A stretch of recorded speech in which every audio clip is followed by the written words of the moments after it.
In this video, I'll be walking through the calculation of new capacity under the new VAA guidelines.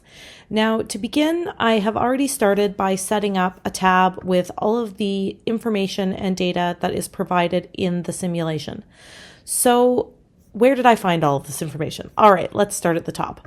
With capacity, in the video meeting with Rose, she listed off the current capacity that is available per animal type. And that's where I got the list of number of animals that we currently can care for prior to adopting the new standards. Then we were also given an Excel file that showed the number of animals that were cared for by month. And then finally, I looked at the VAA guidelines PDF that showed me what the expectations are in terms of enclosure space. And the guidelines require increases based on the different types of animals. So we're going to take this data and then we're going to do our analysis. It's very nice when you're setting up Excel calculations to have a tab at the beginning where you put your inputs or where you state the information that's provided in the case.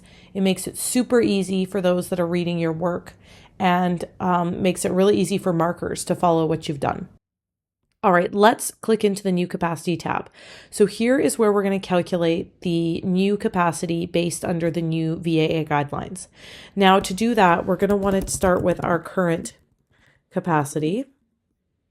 Let's just spell that properly.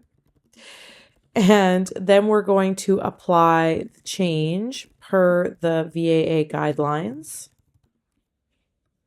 And then we are going to calculate our revised capacity. Now, before I get into these calculations, I realized that I forgot something. I forgot something really important. And I'm wondering if any of you have noticed it. What I've forgotten to do is I've forgotten to declare what the purpose of this calculation is, or the purpose of what the sheet in this workbook is.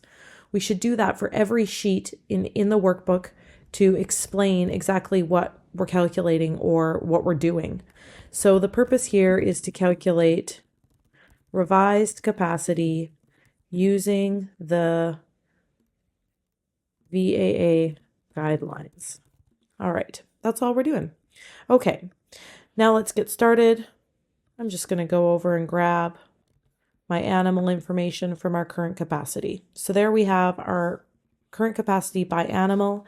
And then I'm going to go over and I'm going to grab, notice how I'm using cell referencing. I'm not copying and pasting. I'm using cell referencing to go over and get the VAA guidelines. I'm going to bring those over. I should actually do the same for my capacity. So that way I only ever have to change things once.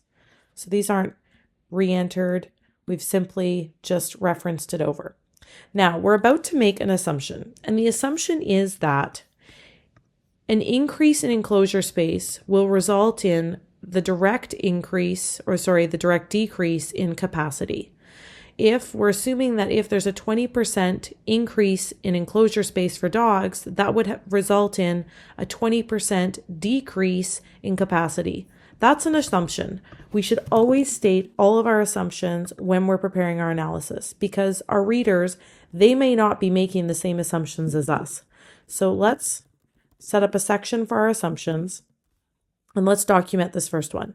And so we are assuming that an increase in enclosure space will result in the same or equal decrease in capacity.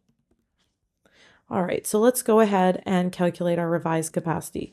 We're going to take our current capacity and we're going to multiply that by 1 minus the change in the VAA guidelines. So in other words, we're going to say that if there's a VAA guideline of 20%, the revised capacity would be 80% of what our original capacity was.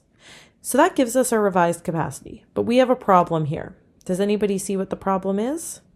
The problem is that we've got a half of a rabbit. We can't help only half of a rabbit.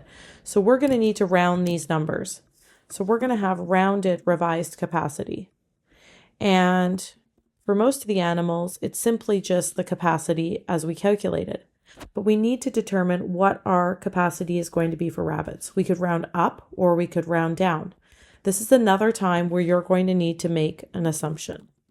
So we're going to make an assumption down here, and we're going to assume that capacity should be rounded down to allow for the most enclosure space per animal, thus increasing animal welfare. That's the objective of this organization. So that would be a very reasonable assumption to make.